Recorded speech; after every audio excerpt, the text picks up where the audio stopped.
Nation Marseille. Pour ceux qui ne me connaissent pas, je m'appelle Raphaël. Je suis marié à Jenny qui était au piano. Et on s'occupe de la jeunesse ici à Every Nation Marseille. Ça fait 10 ans que je suis à l'église. Et je vais vous partager aujourd'hui sur le Saint-Esprit. Donc le Saint-Esprit est souvent décrit comme une colombe. Mais ce n'est pas qu'une colombe. C'est vraiment l'Esprit Saint de Dieu.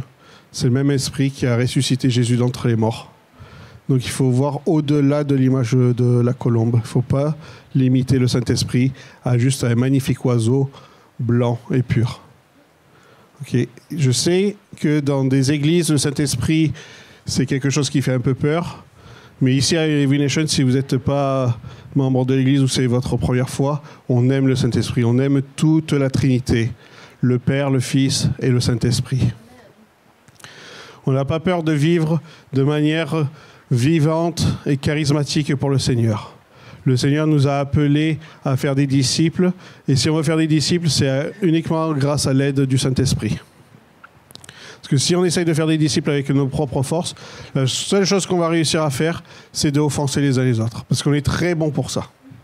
On est très bon pour faire des remarques, pour faire des critiques négatives, parce qu'il y a des critiques constructives, mais souvent on a tendance à faire des critiques négatives.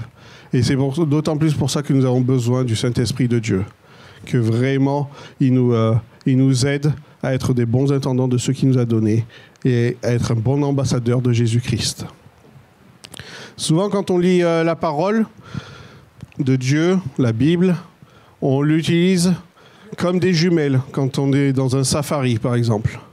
Et on utilise ça, et on zoome, et on voit au loin, et on a tendance à pointer du doigt. « Oh, attention, j'ai un verset pour toi, tu vas voir, ça va être chaud pour ton compte. » Mais ce n'est pas le but de la Bible. Premièrement, le but premier de la Bible est d'utiliser la parole comme un miroir. C'est de dire « Ok, Seigneur, Saint-Esprit de Dieu, révèle-moi ce qu'il y a en moi au travers de ta parole qui ne matche pas avec ton caractère, avec ton identité. » C'est ça le but premier de la parole de Dieu. Si on utilise la parole de Dieu pour condamner les personnes, c'est pas ce que Dieu nous appelle à faire. Oui, quand on aime une personne, on est là pour l'aider à se remettre sur le droit chemin, mais ce n'est pas le but premier. D'abord, nous, on reçoit la transformation et ensuite, on donne l'amour aux autres. Est-ce que vous êtes tous d'accord avec moi? Oui. Lorsqu'on reçoit Christ comme Seigneur et Sauveur, le Saint-Esprit vient habiter en chacun des croyants. Généralement, lorsque les chrétiens parlent de leur Dieu comme Sauveur et Seigneur, ou de sa résurrection d'entre les morts, ils oublient de dire aux gens que l'Esprit de Dieu, celui-là même qui a ressuscité Jésus d'entre les morts, vit en nous. Est-ce que c'est notre cas à nous? Je pense que oui. Il n'y a aucune autre religion qui parle que le Dieu de l'univers vient vivre en nous. C'est une spécificité, c'est une exclusivité que les chrétiens ils ont. Et c'est à nous de divulguer ça aux gens autour de nous. On a cette puissance, on a cette révélation, on est pardonné, sanctifié en Jésus. Et c'est pour ça que le sacrifice parfait il a été fait. C'est pour que l'Esprit Saint de Dieu puisse vivre en nous. Si on n'était pas racheté pleinement, le Saint-Esprit ne pourrait pas vivre en nous, parce qu'on serait taché par le péché. Et on voit ça dans 1 Corinthiens 3, versets 16 à 17. « Ne savez-vous pas que vous êtes le temple de Dieu et que l'Esprit de Dieu habite en vous? Si quelqu'un détruit le temple de Dieu, Dieu le détruira. Car le temple de Dieu est saint et vous êtes ce temple. » Donc il est important de prendre soin de son corps, d'avoir une hygiène de vie équilibrée. On ne dit pas qu'il faut aller faire du bodybuilding. Hein, c'est joli, mais il ne faut pas que le corps devienne une idole. Mais il faut prendre soin de ce que le Seigneur nous a donné. Seuls les malades ont besoin d'un médecin. Si nous pensons que nous sommes assez bons, assez sains, nous croyons que nous n'avons pas besoin d'aide. Ce n'est pas notre travail de convaincre les gens du péché. C'est au Saint-Esprit de le faire. Donc quand on veut convaincre quelqu'un, on se met à genoux et on prie. On dit Seigneur, touche le cœur de ce frère, de cette sœur ou de cette personne qui est autour de moi. Touche son cœur, travaille son cœur et que tu lui révèles qu'il a un péché dans sa vie. C'est comme ça qu'on travaille avec le Seigneur. Parce que le Seigneur, il sait toutes choses et le Seigneur, il veut qu'on lui demande. Parce que celui qui demande, il reçoit. Donc on demande que les gens aient le cœur transformé.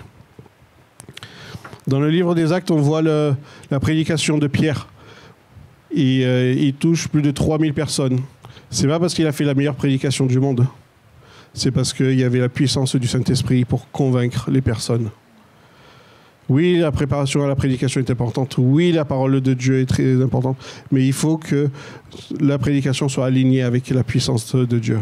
Si on n'est pas animé par la puissance de Dieu, on va toucher à côté.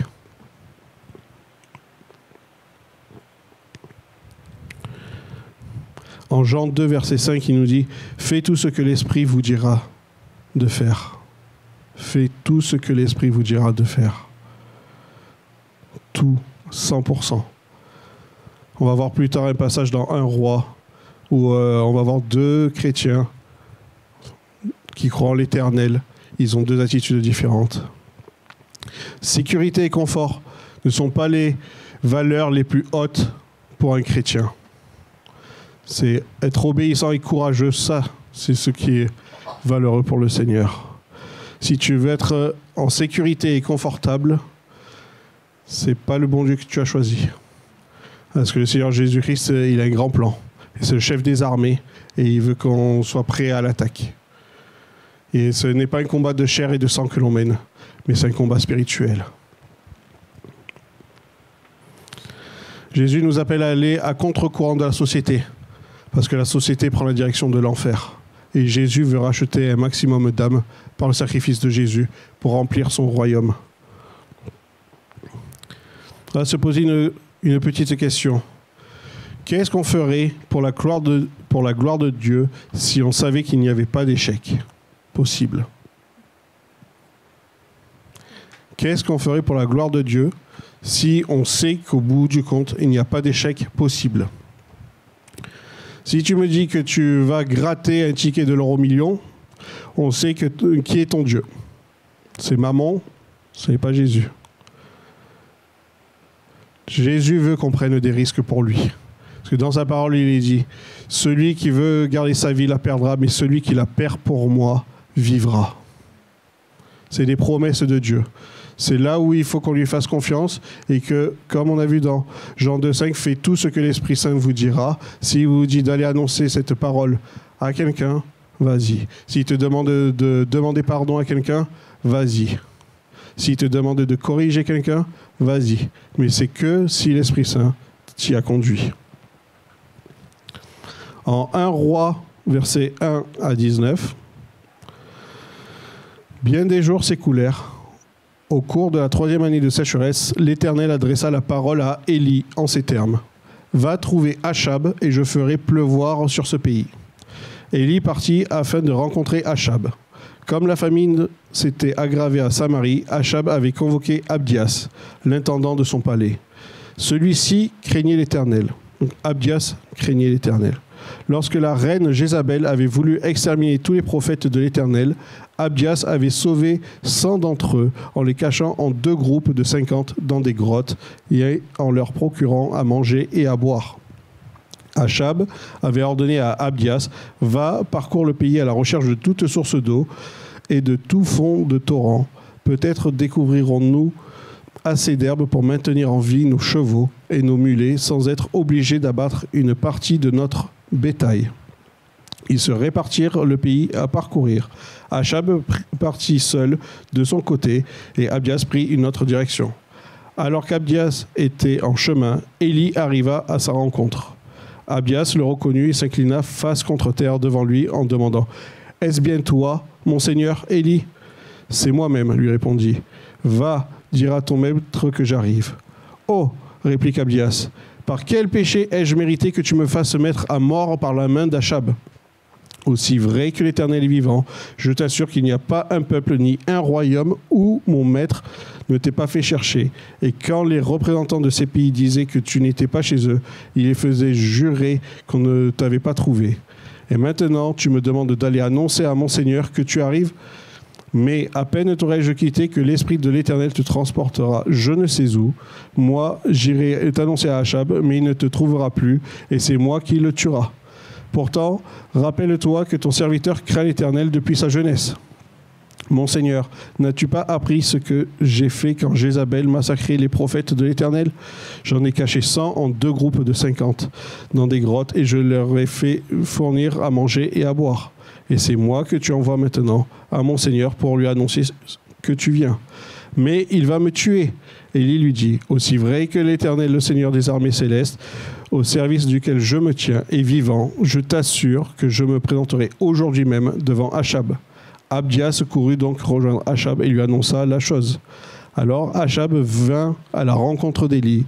Lorsqu'il l'aperçut, il lui cria « Te voilà, toi qui semais le malheur en Israël. » Et Élie lui répondit « Ce n'est pas moi qui sème le malheur en Israël, mais c'est toi et ta famille de ton père, puisque vous avez refusé d'obéir au commandement de l'Éternel. Et que tu t'es rallié au culte des dieux Baal. Maintenant, convoque tout Israël en ma présence sur le mont Carmel. Tu y rassembleras aussi les 450 prophètes de Baal et les 400 prophètes de la déesse Ashira, qui sont tous entretenus par la reine Jézabel. »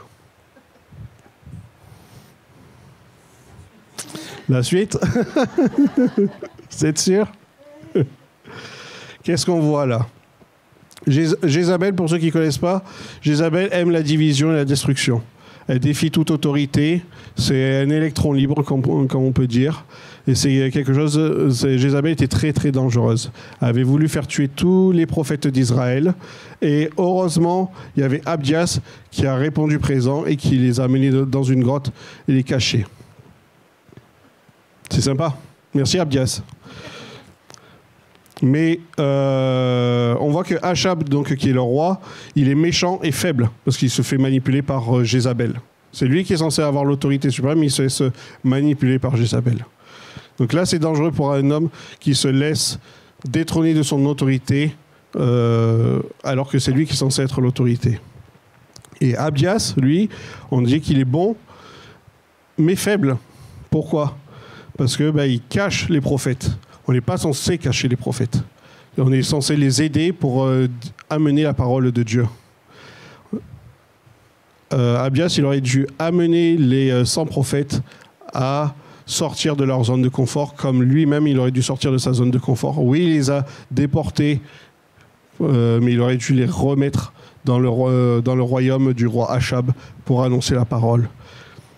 Il y a un grand manque de prise de risque de la part de Abdias. Abdias, c'est un peu comme le chrétien moderne qui est en Occident. On aime bien faire plaisir à Dieu, juste assez ce qu'il faut pour avoir la grâce, mais aussi on aime bien faire plaisir à la société. Quand on nous dit attention, on est dans un pays laïque, par exemple, il ne faut pas faire trop de bruit, il ne faut pas dire que tu es chrétien. Non, le Seigneur nous dit d'annoncer la parole, peu importe les conséquences. Et là, en fait, Abdias, il a fait la même chose. Il a caché les prophètes pour éviter que ça fasse un peu trop de bulles. Mais le Seigneur nous appelle à être à contre-courant de la société.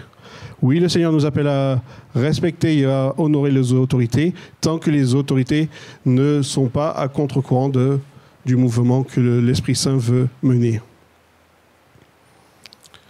Quand on agit en fonction de la parole de Dieu et de l'Esprit Saint, ce n'est pas être rebelle, c'est être obéissant à l'autorité suprême qui est l'autorité de Dieu.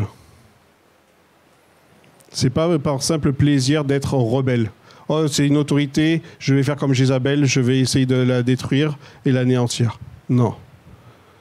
Quand il y a l'Esprit Saint, il n'y a pas de chaos. Le chef des armées célestes n'admet pas le chaos. Il aime l'ordre. Il aime quand c'est pur et saint. Et quand il y a du chaos, ça n'a rien à voir avec l'Esprit Saint. Donc quand on va dans la rue, quand on va dans certaines églises et qu'on voit que c'est du chaos, c'est pas parce qu'ils sont remplis du Saint-Esprit. C'est parce qu'ils sont remplis de tout un tas d'autres choses. Il faut faire la part des choses. Il y a l'Esprit Saint de Dieu et il y a les démons. Ok, ou la propre chair et la nature pécheresse de l'homme. Mais quand il y a l'Esprit Saint qui est à l'œuvre, c'est ordonné. Et c'est pas de dire de mettre le Saint-Esprit dans une boîte ou dans un cadre, c'est que l'Esprit Saint, il agit conformément à la parole.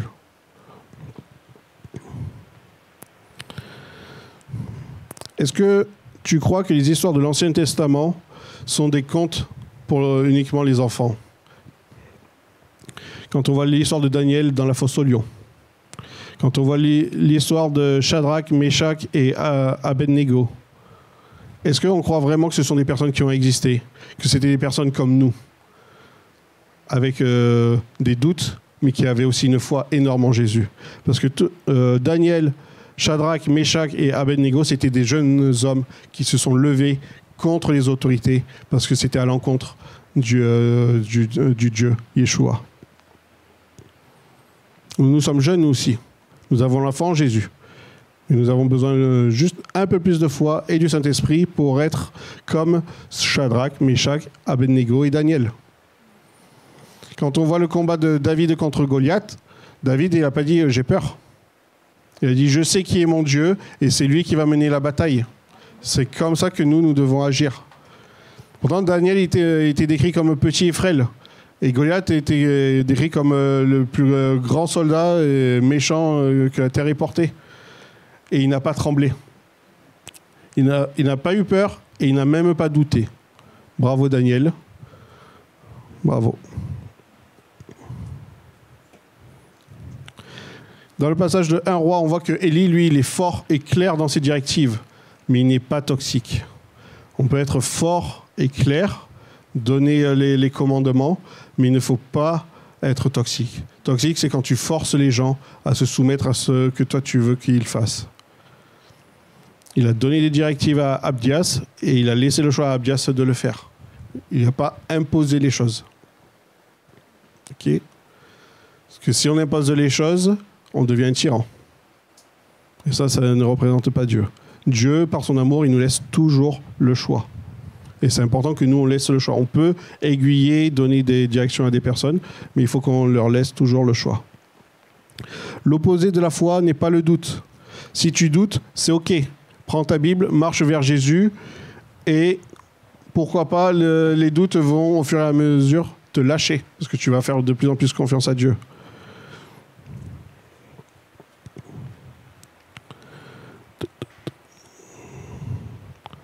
Quand tu penses au futur, à ton avis, qui est au contrôle? À ton futur à toi. Qui est au contrôle? Si tu crois que Dieu est au contrôle, c'est ce pourquoi tu as la foi. Tu fais ce qu'il te dit de faire et avec les conséquences que ça amène. Mais si tu penses au futur et que tu crois que c'est toi qui es au contrôle, ton ennemi ou tes circonstances, tu vas être accaparé par la peur. Et la peur n'est pas une émotion. La peur est un esprit qui ne vient pas de Dieu. Vous croyez que la peur était une émotion? C'est faux. C'est un mensonge. C'est un esprit. Et oui, quand on regarde des films d'horreur, c'est pas pour avoir une émotion de peur. C'est pour faire rentrer un esprit de peur en nous. C'est pour ça qu'en tant que chrétien, on ne regarde pas les films d'horreur. Parce que ça ouvre la porte au mauvais esprit. Si vous aimez regarder ce genre de film, il faut arrêter ça clair, net et précis. Je ne regarde personne en particulier, ne vous sentez pas jugé par moi-même. J'ai fait ça par le passé, j'ai regardé des tonnes de films d'horreur avant que je rencontre Jésus. Et au moment où j'ai rencontré Jésus, j'ai compris pourquoi il ne fallait pas faire ça. Donc je vous encourage, si vous êtes dans ce cas-là, d'arrêter. Parce que la peur est un esprit. Et après, il faut faire de la délivrance pour chasser les esprits, prendre autorité. Et on voit dans 2 Timothée, chapitre 1, verset 7, « Dieu nous a donné un esprit qui, loin de faire de nous des lâches, nous rend forts, aimants et réfléchis. » Abdias, dans ce contexte, sert 2 dieux, le Dieu de l'univers et le roi. Il est en équilibre juste assez pour avoir la grâce des deux. Et ce n'est pas ce qu'il faut faire. Parce que Achab était contre le roi d'Israël, le Dieu d'Israël, donc il faut être à 100% contre Achab. Une expression très célèbre dit « La seule chose nécessaire pour le triomphe du diable est que les hommes bons ne font rien. La seule chose nécessaire pour le triomphe du diable est que les hommes bons ne font rien. Les hommes avec un grand H, donc ça va aussi bien pour les femmes. On est tous dans le même bateau. Okay. On a besoin des hommes et des femmes pour avancer le royaume de Dieu. Donc il faut que le peuple de Dieu soit fort, réfléchi et aimant. C'est ce que nous dit dans 2 Timothée 1,7. C'est un esprit fort, aimant et réfléchi. On a ça en nous, les amis. On a ça en nous, Every Nation Marseille. On a l'esprit de Dieu fort, aimant et réfléchi. Mettons-le à l'œuvre. Laissons-lui la place pour qu'on soit avec ses caractéristiques.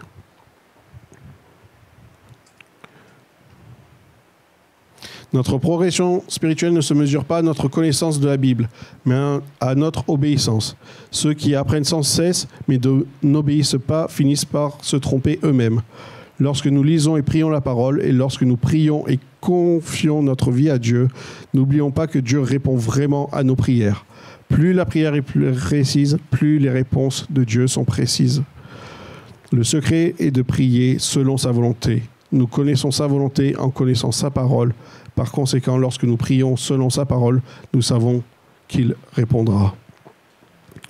Dans Jacques 1, 22, il est dit « Seulement, ne vous contentez pas de l'écouter, traduisez-la en actes, sans quoi vous vous trompiez vous-même. » La Bible est la clé de notre connaissance spirituelle. Elle nous aide également à résister à la tentation, à réussir et à connaître la volonté de Dieu pour nos vies. Dans Romains 12, 2, « Ne prenez pas comme modèle le monde actuel, mais soyez transformés par le renouvellement de votre intelligence pour pouvoir discerner la volonté de Dieu, ce qui est bon, ce qui lui plaît et ce qui est parfait. » Le Saint-Esprit nous donne le pouvoir d'être des témoins puissants et efficaces pour le royaume de Dieu. Un témoin n'est pas seulement celui qui dit la vérité, mais qui la vit également.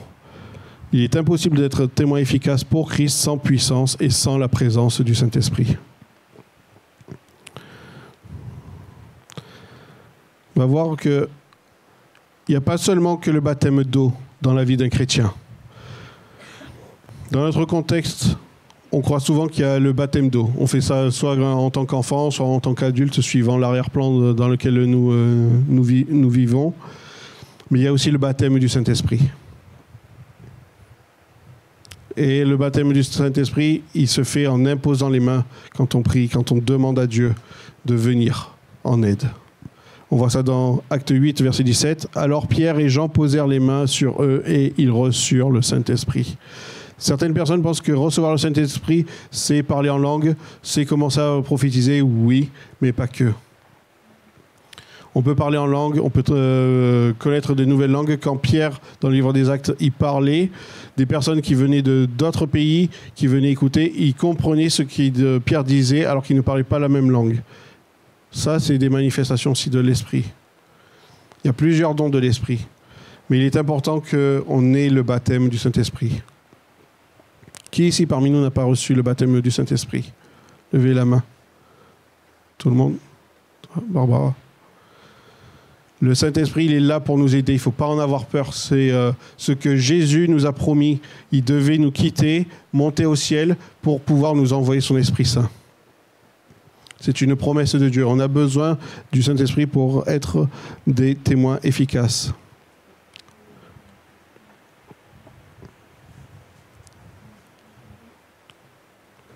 Alors, tout le monde a deux types des yeux. Un pour la tête et un pour le cœur. Paul écrit à Éphèse d'ouvrir les yeux de leur cœur pour qu'ils puissent savoir. Premièrement, pour connaître le but de Dieu dans leur vie. Deuxièmement, héritage de la richesse dans une relation et l'abondance de la bonté de sa puissance pour nous. Mais quand les yeux du cœur sont assombris, on est incapable de bouger vers le but de notre création. On ne voit pas la richesse intrinsèque dans nos relations. On navigue pauvrement dans des relations difficiles et on prend de mauvaises directions. Nous avons tendance à douter, ce qui nous empêche d'être des témoins à la grandeur incomparable de la puissance de Dieu qui guide notre défi du moment. Donc il est important qu'on laisse le Saint-Esprit mettre les choses en lumière dans nos vies. Ça peut être des peurs, ça peut être des doutes, ça peut être des problèmes émotionnels, mais tout ce qui ne vient pas de Dieu doit être chassé. C'est important d'être humble et de dire j'ai besoin d'aide parce que je ne m'en sors pas avec cette pensée qui me traque jour et nuit. C'est important d'être débarrassé d'une addiction. C'est important, si vous avez des problèmes à comprendre la parole de Dieu, de demander à l'Esprit Saint qui vous révèle, ou demander à un frère et une sœur aussi qui peuvent vous aider à comprendre. Si vous êtes dans l'isolement, eh bien, il faut y remédier. Il faut aller et prier, lire la parole et aller voir les frères et les sœurs pour des conseils. Le Seigneur ne nous a pas donné un esprit de timidité. Il nous a donné un esprit de joie, de vie, de puissance. Il n'y a aucun autre esprit que celui de Dieu qui a ressuscité quiconque sur terre. Et ce même esprit vit en nous. Donc c'est à nous d'avoir la foi ou de demander plus de foi pour avoir ces capacités-là. Nous avons toutes les armes en nous. C'est à nous d'aller puiser et de les faire sortir. Ok. Je vais prier. Merci Seigneur pour ta grâce. Merci Saint-Esprit que tu viens maintenant. Saint-Esprit que tu te révèles, que tu fasses la lumière sur les zones d'ombre de nos vies, Seigneur, et que vraiment on est humble devant toi, on est humble devant les frères et les sœurs et ceux qui ont doute, ceux qui nous paralysent par la peur, Seigneur, ceux qui ne viennent pas de toi. On le met à la lumière et on le chasse avec puissance et autorité avec ton Esprit Saint. Merci Seigneur que tu agis comme tu agis dans l'Ancien Testament. Merci que tu nous aides à être forts, clairs, mais pas toxiques comme Élie, Seigneur. Qu'on sait c'est quoi l'appel que tu as prévu pour nous, qu'on a été créé à ton image et que ton Esprit Saint, qui a ressuscité Jésus d'entre les morts, il vit en nous. Parce que tu nous as racheté un grand prix à la croix, Jésus. Donc merci qu'on manifeste les dons de l'Esprit. Merci qu'il y ait le parler en langue, qu'il y ait les guérisons, les miracles qui se manifestent, Seigneur. Merci pour les baptêmes du Saint-Esprit dans ton corps. Seigneur, c'est une exclusivité pour les croyants de Jésus-Christ. Et merci qu'on ait des témoins efficaces et puissants, Seigneur.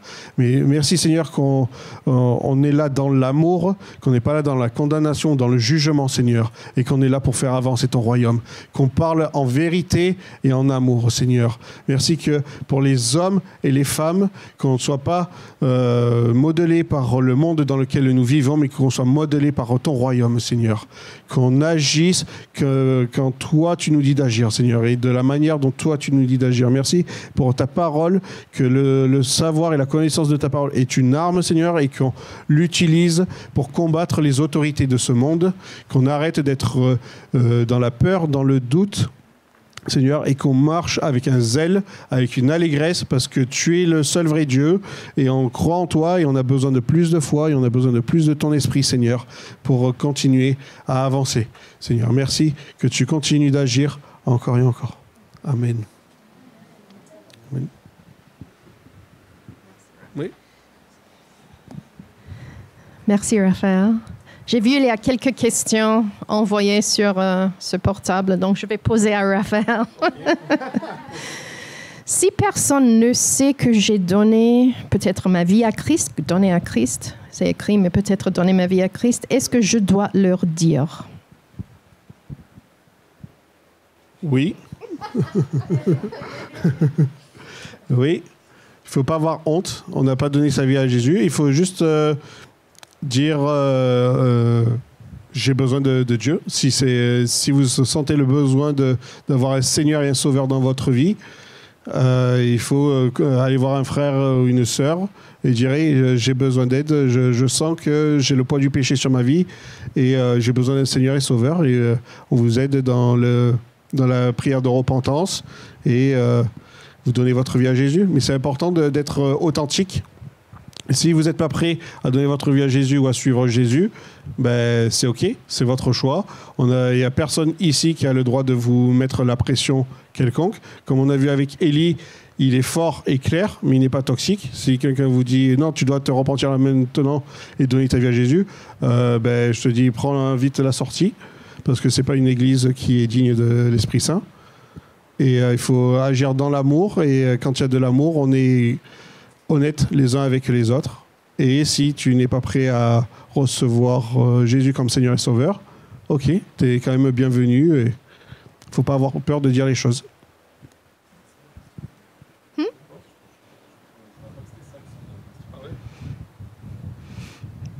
Ce que j'ai compris, c'est si j'ai pas encore dit à personne que j'ai donné ma vie à Christ, est-ce que je dois leur dire? Je pense que c'était ça la question. Je ne sais pas qui a posé cette question, mais... Ah, pardon. C'est juste un autre. Oh, pardon. Oh non. Si personne... Ah, pardon. Rien à voir. Excusez-moi. Quiproquo. Si personne ne sait que j'ai donné ma vie à Christ, est-ce que je dois le dire? Oui, parce que nous sommes des témoins. Et peut-être que c'est en disant que tu as donné ta vie à Christ et pourquoi tu as donné ta vie à Christ, quel est ton parcours, que là les personnes vont dire ah ben en fait ben moi aussi en fait je suis chrétien mais j'ai pas osé te le dire. Ça c'est arrivé plusieurs fois. Que ce soit au travail ou dans le contexte familial, il y a des personnes qui se cachent d'être chrétiens et en fait ben, quand ils commencent à le dire ben, autour d'eux ah ben moi aussi en fait j'étais chrétien mais j'osais pas te le dire. Et on est la lumière du monde. Et même si on se moque de nous, ben c'est pas grave. Parce que c'est le Seigneur qui nous fait justice. C'est pas à nous de répondre et de faire un débat de 18 heures avec les personnes de pourquoi Jésus et quelqu'un d'autre. Mais il faut demander à Dieu l'audace et l'aide du Saint-Esprit pour avoir le zèle et dire. Ouais. Pardon. Il y a toujours une façon relationnelle à avoir des conversations. Et si tu vois quelqu'un, si tu es étudiant par exemple, tu vois quelqu'un qui souffre de l'anxiété par exemple pendant les examens, tu peux lui proposer en fait, est-ce que je peux prier pour toi, pour la paix? Et il y a toujours une façon normale, naturelle de rentrer dans les conversations. C'est pas on prend notre petite soapbox et on prêche là. Il y a une façon de parler de Dieu, de notre relation de Dieu. Dans une façon raisonnable et relationnelle aussi. Donc, j'ai vu une autre question qui dit, je voudrais savoir s'il y a des séries Netflix à éviter.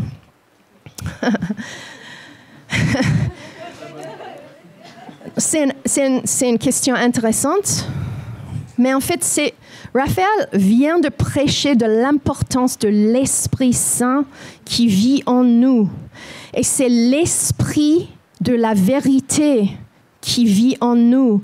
Donc, il n'y a pas des règles externes. Il faut éviter ça, ça, ça, ça. Mais si tu es conduit par le Saint-Esprit, l'Esprit Saint, l'Esprit de vérité, tu vas savoir, quand tu es en train de regarder quelque chose, qui tu as besoin de l'éviter. C'est pas à les pasteurs ou les autres personnes de dire il faut éviter ça, il faut pas faire ça, il faut pas faire ça, ça, ça, ça. Ce sont les choses d'externe, les voix d'externe, mais le Saint-Esprit, c'est la voix interne qui parle à nous et si nous voulons être un peuple mature, un peuple conduit par l'Esprit Saint, c'est à nous de faire de bons choix selon la voix de Dieu qui est en nous. Par exemple, je peux vous dire, il y a des séries que personnellement j'évite sur Netflix, mais peut-être ce n'est pas un problème pour vous. Moi, personnellement, j'aime pas trop la violence, les choses comme ça. Mais c'est pas à dire il faut les éviter à tout parce que c'est du diable. Non, mais il faut écouter la voix de Dieu en toi. Et toi, tu fais le choix pour toi. Est-ce que c'est clair? Parce que sinon, Le christianisme, ça va être une liste des règles. Il ne faut pas faire ça, il faut faire ça, il ne faut pas faire ça, pas faire ça. Et ça, c'était à l'Ancien Testament. Il faut suivre ces règles-là pour vivre une vie saine. Mais dans le Nouveau Testament, avec le Saint-Esprit, il nous dirige nos vies de l'intérieur de nous. Donc, on vit différemment, mais chaque personne, comme a dit Raphaël, a le choix de soumettre à la voix de Dieu en nous, au Saint-Esprit en nous. Ça répond à la question? Oui?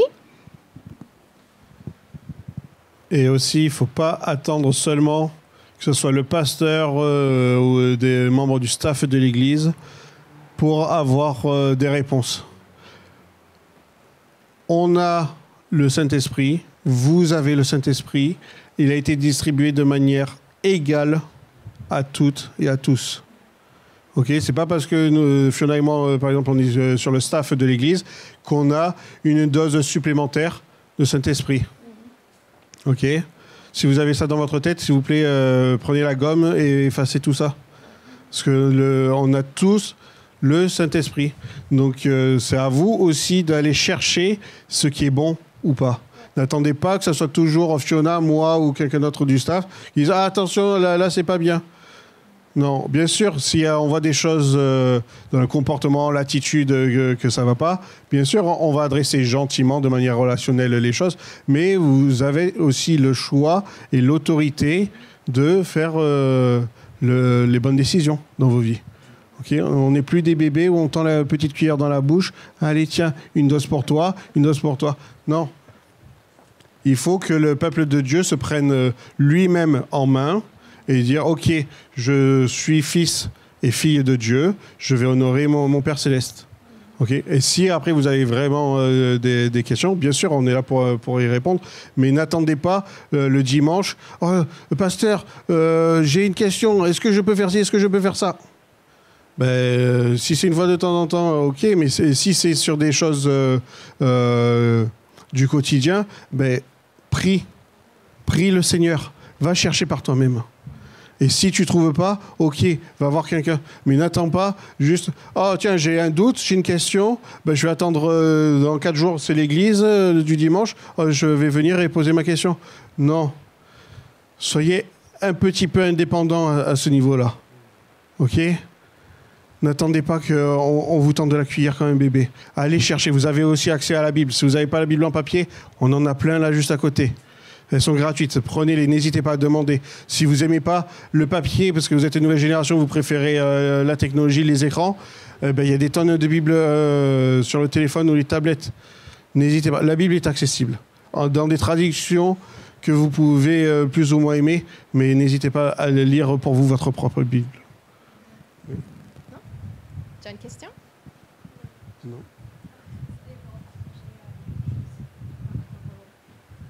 Oui, bien sûr. Oui, bonjour à toutes et à tous. Depuis le début du culte, en fait, j'ai juste une impression que je voulais partager avec vous. Dans les louanges, on a beaucoup chanté la gloire de Dieu. Là, on vient de faire une pause de 2 semaines dans nos cultes et l'Esprit m'a juste mis à cœur que c'est un petit peu comme si on invoquait et on demandait à Dieu de revenir dans son temple, à refaire splendir sa gloire en nous, en fait. Et je ne l'ai pas partagé tout à l'heure. Et puis, quand j'ai vu le sujet de la prêche, je me suis dit, OK, il faut que j'y aille. Et en m'appuyant aussi sur le fait que voilà, le Seigneur ne m'a pas donné un esprit de timidité. Donc, c'est pour ça que je prends mes devants, là. Voilà, dans l'Ancien Testament, les Israélites, ils ont construit un temple. Et au lieu d'amener l'Esprit de Dieu avec eux dans le tabernacle, en fait, ils ont créé ce lieu pour que Dieu leur gratifie avec le fait qu'ils viennent habiter ce temple, en fait. Et je voudrais vous proposer, voilà, à l'image de ce que Raph il a prêché et le fait que dans le Nouveau Testament, on sait que nous sommes tous temples du Saint-Esprit, que Dieu est en nous, de reconnaître qu'en fait, la gloire de Dieu, il ne peut qu'habiter un lieu qui est saint. Et à la venue de cette nouvelle année, qu'on débute ensemble et qui va débuter aussi avec la rentrée, de vous inviter, si vous sentez le besoin, de poser la question intérieurement et à Dieu, est-ce que mon temple, il est sanctifié? Est-ce qu'il est assez saint pour que tu me gratifies avec plus de ta présence, plus de ta gloire?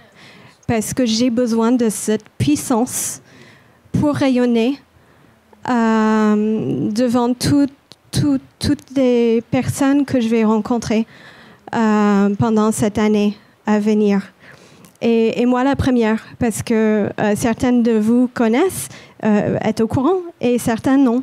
Mais en fait, je vais commencer un nouveau travail. Le Seigneur m'emmène dans un nouveau lieu, et je sens vraiment le besoin qu'il me fasse cadeau de plus de sa présence pour toucher les personnes que je vais être amenée à côtoyer, à qui je serai amenée aussi à témoigner, que je ne connais pas encore. Et cela, je peux que faire grâce à Dieu et grâce au Saint-Esprit qui me guide et qui me conduit. Donc, je suis là aussi voilà, à être la première à demander au Seigneur de m'aider à mettre tout ce qui ne lui plaît pas de côté, à sonder mon cœur pour que je devienne plus comme lui, plus saint, plus rempli de son amour aussi, parce que c'est ça qui touche les gens. C'est pas notre connaissance, c'est pas notre cette liste qu'on suit nous parce qu'on est convaincu, mais c'est vraiment son amour. Voilà, donc je vais juste prier. Seigneur, je te remercie pour ta parole qui est vraiment en tout temps pleine de facettes différentes et pleine de profondeur.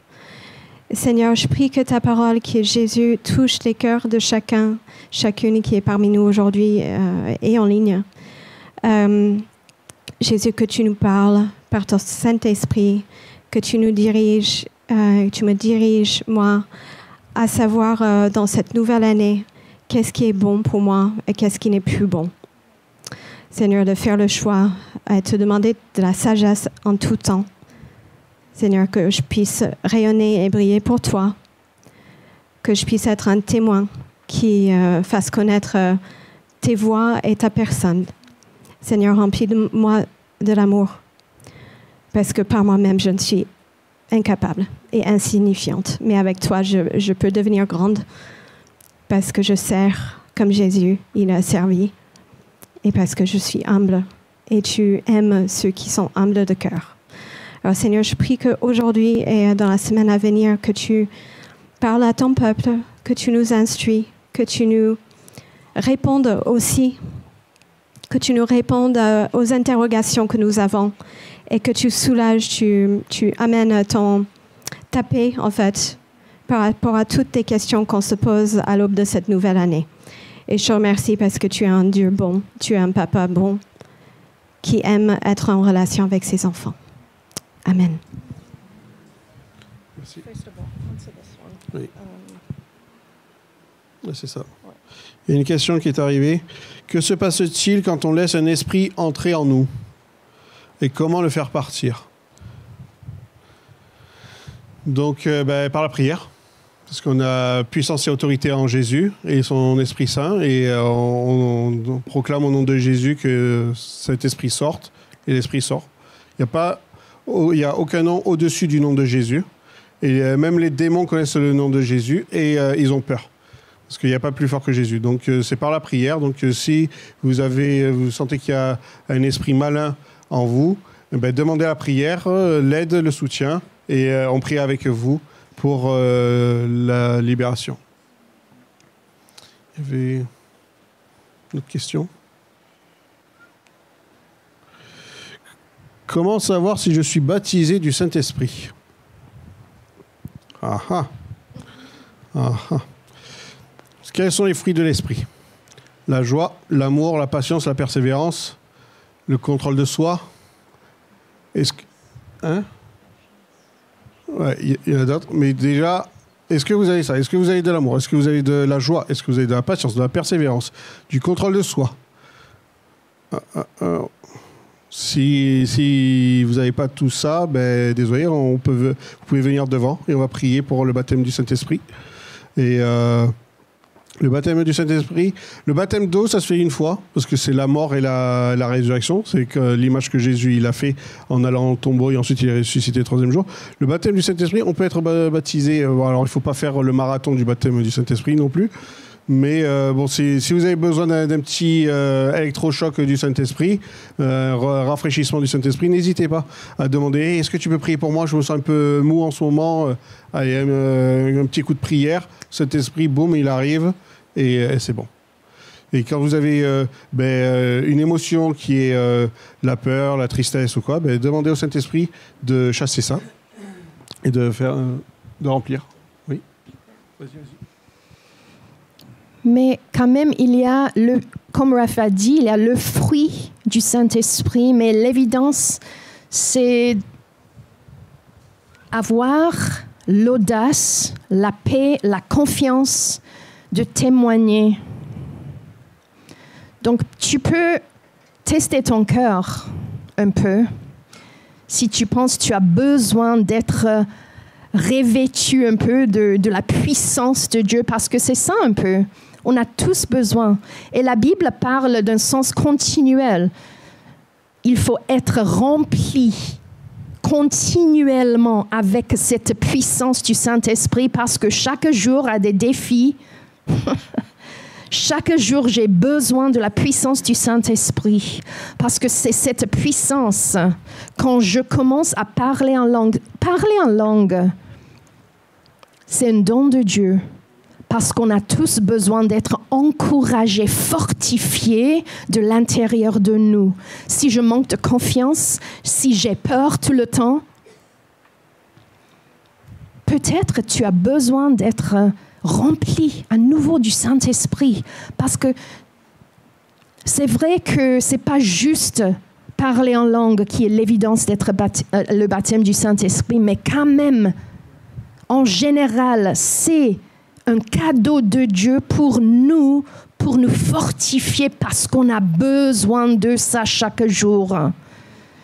Je ne sais pas pour vous, mais quand je me réveille le matin, j'ai besoin de la puissance, C'est pas juste mon nature naturelle. Je veux lire la Bible, je veux louer le Seigneur tout le temps. Mais en fait, parfois, je suis fatiguée. Parfois, j'ai pas la volonté, en fait. Donc, il faut aligner ma volonté avec sa volonté. Comment je fais ça? Je commence à prier dans langue, prier dans l'esprit. Oui, tu peux aller au ciel sans parler en langue, mais à mon avis, tu manques un grand cadeau du Seigneur. C'est pas pour montrer combien on est fort et spirituel, mais en fait, c'est pour ton relation avec le Seigneur, pour ta vie, pour te fortifier dans la foi. Qui a besoin de la joie? Qui a besoin de la paix? Chaque jour, c'est pas évident. Il faut demander. C'est pour ça, on veut être une église qui est bien remplie du Saint-Esprit. Oui, pour être les bons témoins, mais juste pour vivre cette vie en abondance que Jésus nous a donnée. C'est un peu pénible à mon avis, d'essayer de vivre en tant que bon chrétien sans le Saint-Esprit. Il n'y a pas de joie. C'est que il faut faire ça. Essayez, mais non merci, pas pour moi. Je veux le Saint-Esprit, je veux être rempli de sa joie parce que ce n'est pas dans ma nature. J'ai besoin de lui. OK? Donc, on va prendre un moment de prier pour ceux qui veulent avoir de la prière. Est-ce qu'il y a des autres questions? Je ne crois pas. Tu veux répondre à cette question par rapport à la peur? Alors, j'ai parlé de l'esprit de peur, mais en dehors des films d'horreur, y a-t-il des situations où l'on peut avoir peur? Par exemple, si tu es dans un avion qui a les 2 réacteurs en feu, tu peux avoir peur. Est-ce que c'est du péché? Alors, ce n'est pas du péché. C'est juste qu'il faut chasser l'esprit de peur. Et que si vous êtes à Jésus, c'est que si l'avion se crache, vous arrivez tout simplement plus tôt à Jésus, donc vous avez accompli. Non, mais c'est la vérité. Si vous êtes à Jésus, vous arriverez plus vite à lui. Vous serez débarrassé de votre corps et de ce monde déchu, et vous serez déjà avec la gloire du Seigneur. Donc oui, vous pouvez avoir peur de laisser vos amis proches, votre famille, etc. Mais vous inquiétez pas. Le Seigneur, il prend soin de toutes choses. C'est pas parce que vous êtes plus sur l'échiquier que le monde va s'écrouler. C'est le Seigneur qui est au contrôle, c'est pas nous. Donc la peur, c'est pas un péché, c'est un esprit qu'il faut chasser. Voilà. C'est pas un péché. Je ne crois pas avoir dit dans ma prédication que c'est un péché. Si je l'ai dit, veuillez m'excuser. Ce n'est pas un péché. C'est juste un esprit qui ne vient pas de Dieu. Donc il faut le chasser avec autorité. Et Jésus a dit plusieurs fois, n'ayez pas peur, n'ayez pas peur, n'ayez pas peur. Si tu lis Jean 14, 15, 16, il dit, je ne sais pas combien de fois, mais il faut le lire parce que là, il nous enseigne Jésus du Saint-Esprit. Juste avant Jésus était crucifié, il a dit plusieurs fois, n'ayez pas peur, n'ayez pas peur, n'ayez pas peur. Tu vas recevoir quelqu'un. Tu vas recevoir le consolateur, l'advocat, celui qui est en toi, qui va t'aider, qui va chasser toutes les peurs, qui peut permettre que tu vis une vie victorieuse. Et comme Raph a dit, il y a des choses qu'on a peur dans la vie, les dangers, tu vois, mais c'est pour ça que Jésus nous a dit, il faut juste faire confiance au Saint-Esprit en nous. Et la paix de Dieu est quelque chose de surnaturel qui vient même dans les dangers, les situations compliquées. Tu peux expérimenter la paix surnaturelle du Seigneur. Je l'ai vécu plusieurs fois dans les situations tellement dangereuses. J'ai vécu une fois un pistolet contre ma tête, une fois dans ma maison, chez moi, en Afrique du Sud. Voilà. Et j'ai senti la paix de Dieu complètement surnaturelle. Comment expliquer ça? C'est pas raisonnable en fait. C'est pas naturel, c'est complètement surnaturel. C'est du ciel. Et il faut comprendre des choses. On vit dans un monde, mais il y a une réalité plus grande que ce qu'on voit et aperçoit avec notre cinq sens. Il y a une vie puissante avec le Seigneur et son esprit. Donc, merci Raphaël pour ce message. Est-ce que tu peux prier pour nous? Oui. Je vais prier pour clôturer et après la prière, s'il y a des personnes qui veulent recevoir la prière, je vais demander à des personnes de l'équipe de venir avec moi devant pour prier les uns pour les autres. Mais n'hésitez pas, il n'y a pas de honte à avoir à demander la prière. Si vous avez besoin du baptême du Saint-Esprit ou d'un encouragement ou quoi que ce soit, venez, l'équipe sera là. Ok, merci Seigneur pour aujourd'hui, merci pour ce jour nouveau que tu nous as donné, merci pour les enfants, les femmes et les hommes qui sont présents dans cette église et en ligne. Seigneur, merci que ta parole est diffusée, Seigneur, et qu'on l'accroche à notre cœur et qu'on la mette en pratique, Seigneur. Merci qu'on met en application avec puissance et autorité avec ton Esprit Saint, Seigneur, qu'on n'ait pas peur, qu'on soit fort et dans l'amour, Seigneur, pour accomplir ta volonté, Seigneur. Et tout esprit de peur doit être chassé au nom de Jésus, que ton peuple puisse marcher libre en direction de toi, à contre-courant de ce monde. Au nom de Jésus, Amen.